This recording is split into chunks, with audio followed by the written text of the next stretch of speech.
Hello, one and all. It's maybe My Hero Academia, Chapter 296, Hellish Hell. An incredibly appropriate title. I mean, there's a lot I can say about this chapter, but it's all basically summed up in this one page, this one shot, as we see all these people screaming out for help, screaming out in pain, questioning how this is real, questioning how this could happen. Just, it's too much. It's too much for anyone to, take in. It's too much for anyone.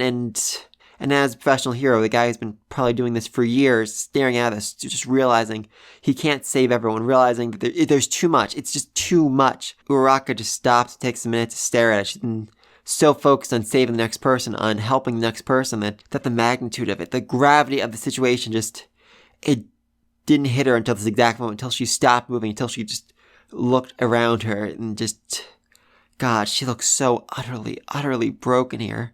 I mean, don't forget, she is a 16-year-old girl. She's been doing this hero thing for, less than a year as a student. She's not even a fully licensed hero yet. She has a provisional license at best, and she was not trained for this. She was not prepared for this. She's not ready to handle this. Even the pro hero can't handle this. Even the pro hero has to say, that's it. I need a new line of work. I can't do this anymore. I can't wade through this level of blood. I can't go through the situation again. I'm done. I need to be done. And if that wasn't utterly heartbreaking enough, in the corner of the page, we see a hand that's not moving, a hand that's broken, a hand that we all recognize, and we all take a breath as we turn the page and see midnight has fallen. Midnight has died. That's the moment where I just had to, put the chapter down and just cry for a few minutes, because a lot of people are saying, of course she died. She's a non-combatant type, and she was surrounded by villains last time we saw her, but this is freaking Shonen Jump. This is a shonen series. That's not what happens. We've all seen this situation before, where side character's off, surrounded by villains, surrounded by the enemy, and it looks like all hope is lost, and they give the last message, don't worry, I got this, and then they come back at the end like, oh, I somehow managed not to die. Yay! Heck, Mr. Compress survived despite ripping out multiple organs just a few chapters ago, so why wouldn't we think that she'd survive? Why wouldn't we think, that she'd make it through, that she'd still be there to help out her students, to help them keep pushing forward? But no, she died. They lost their teacher here. God, that's so utterly heartbreaking. And then we get to the next page, and, she's now alone. So many other heroes fell. So many other heroes died. Majestic died, the hero that Momo was working under, so that's got to be a heartbreaking blow for her. I suspect he was going to die, but still, God, it's so freaking sad. And Native died. Remember Native? He was the one that Ida, Shoto, and Deku saved from Stain, only for him to die a couple hundred chapters later. Oh God, that's so freaking depressing. And the worst part of all this is it's not over yet. After last chapter, we all assumed, okay, this is it. Shigaraki is going to go, recover, take some time to heal up, and then he'll come back, a couple months, couple years down the road when Deku and the rest of them are stronger, more fit, more capable of fighting back. But no, before tomorrow comes, before the next sunrise, he will enact the next step of his plan. He will lead a jailbreak on Tartarus, and, that there's not going to be a lot to stop him.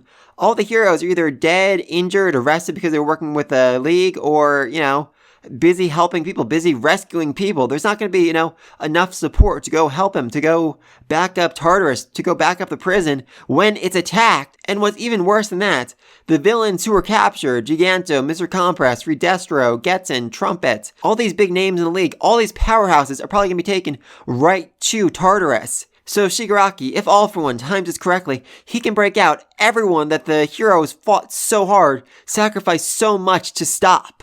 And if he does that, if he manages to, free Giganto, free Redestro, free All For One from his cell, I think that's game over. I think not only will that utterly destroy the heroes, will to fight moving forward, but it'll destroy the people's faith completely in heroes. And with that much power, I think Shigaraki can just basically take control of all of Japan. I said a few chapters back, of course Shigaraki had to run away. It's not like he can take on the entire government. I think he can. I think by this point in the series, if he does this, and if it's successful, he can take on the entire Japanese government and win. It's not even going to be all that hard. All he has to do is go to the Prime Minister and say, hey, listen up, so either you surrender complete control of Japan to me, or I will demolish another city and kill everyone in it. And And after that, there's not a whole lot anyone can really do to stop him, Any hero step up and try to take him down, he'll say, well, that hero from Hosu City attacked me, so I'm going to completely destroy Hosu City and demolish it to the ground. After that, nobody's going to be, willing to step up. No one's going to want to fight him because the consequences of doing that will just be, too much to bear. At which point I'm going to guess, the students, along with whoever's still alive, Aizawa, Gran Torino maybe, All Might, whatever, they're going to make a beeline, either to some secret government base where they can be safe from Shigaraki, some remote mountain wilderness where they can train without him finding them, or they'll just completely leave Japan and move to America to train there for a year or so before they come back to, really put Shigaraki down to finally win this war, because by that point, Deku will have fully unlocked the powers of One for All, and all of his classmates will be way stronger.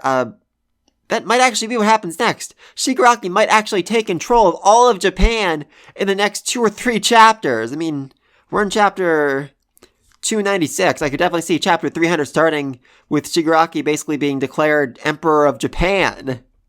So yeah, that'd be bad. That'd be very, very bad.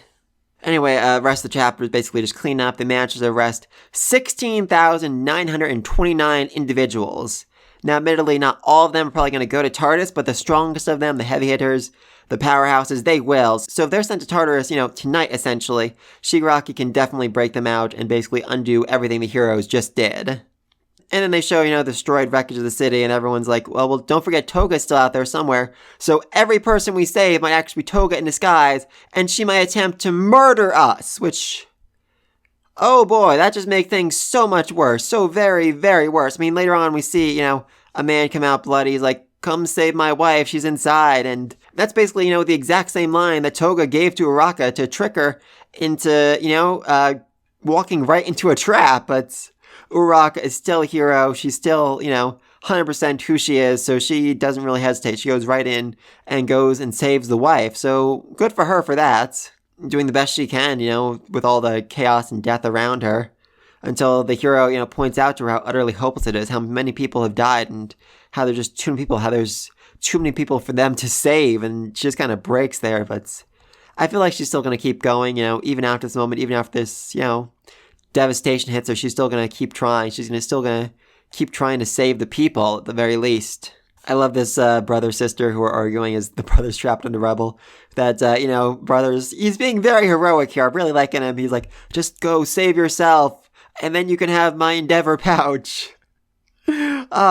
I really do love when the series has, heroism in the smallest cases. The young people, the children. It really is emphasizing that they can, end up becoming heroes down the road. That maybe they'll be the next generation who will take up the mantle after Deku and his gang are finished.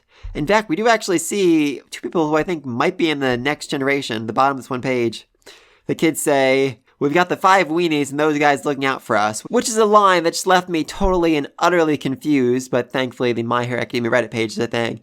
And someone explains to me, those are the 2 kids from when Shoto and Bako got their hero license, They had to play with the kids. They had to entertain them. And the one kid referred to all those compartments on Shoto's belt as being like a bunch of weenies.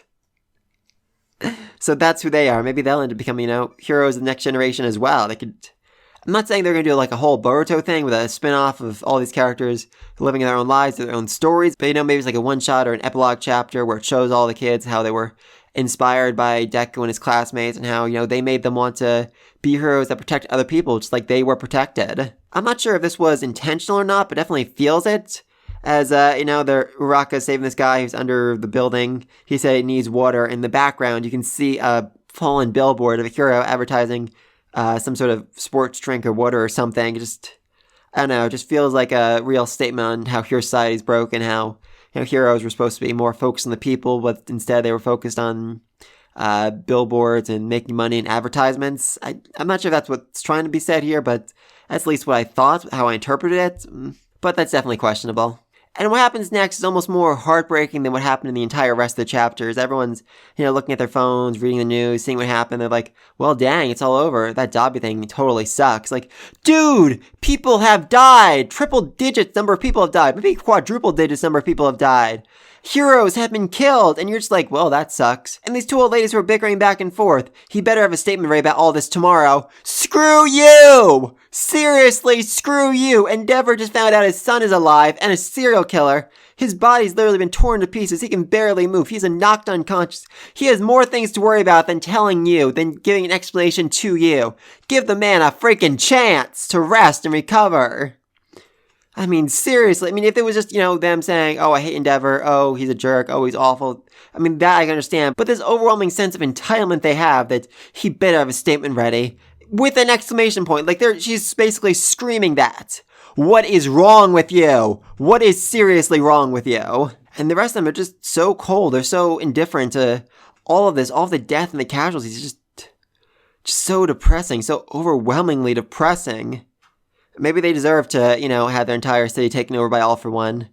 Again, that's just my guess on what's going to happen. It might not be the case, but seriously, if Shigaraki manages to free All for One, manages to free the worst of the worst from Tartarus, that's game over. And what's more, there might be villains in Tartarus we haven't even seen yet. I mean, Tartarus holds more than All for One, more than Stain. There's got to be villains in there, monsters, true demons that we have just never met, that, were captured either off screen or before the series started. And when they're released, when they're free, when they're, under Shigaraki's control, that's going to be so overwhelmingly terrifying. I'm kind of curious about one thing, though, and that would be Stain, because is Stain still in Tartarus? I've been saying for a long time now, I thought he'd end up joining a Suicide Squad. He'd end up joining the heroes, helping them, supporting them, working for them, essentially, for the government. But I could definitely see a very interesting storyline if, Stain tries to confront Shigaraki, tries to fight him, tries to hold him back and stop him during all this. I mean, Stain versus Shigaraki, it's not really a fair match. I feel like obviously Shigaraki, would beat him down in a second, or just, immediately turn him to dust. But I don't know. Either Stain's going to be there and he's going to try and fight back and stop Shigaraki because he's against, the world he's trying to create, or Stain's already gone because he's joined the Suicide Squad, and they'll just make a comment about how his cell is empty and how that's so strange. Oh my god, this chapter is one of the most pressing things ever, and the worst part of all this is just, it's not over yet. Next chapter is probably going to be even worse, even more depressing, just as the heroes, trying to recover, trying to save the people, trying to rebuild, trying to just do whatever they can, only to find out it's not over, that Shigaraki is still in fighting shape, still in fighting condition, and he launched another attack on Tartarus, freeing all the villains that they tried so hard, they sacrificed so much to stop. Oh, it's gonna be awful, and I can't freaking wait for it. But please, let me think all this down below. Do you think he's gonna take control of the Japanese government? Do you think he's gonna successfully free All for One? Do you think he's gonna, I don't know, Shigaraki is gonna try and take back control and kill All for One for himself? It seems very unlikely, but maybe. Just let me know all that down below. Be sure to like and subscribe so you don't miss my next video. And until then, peace!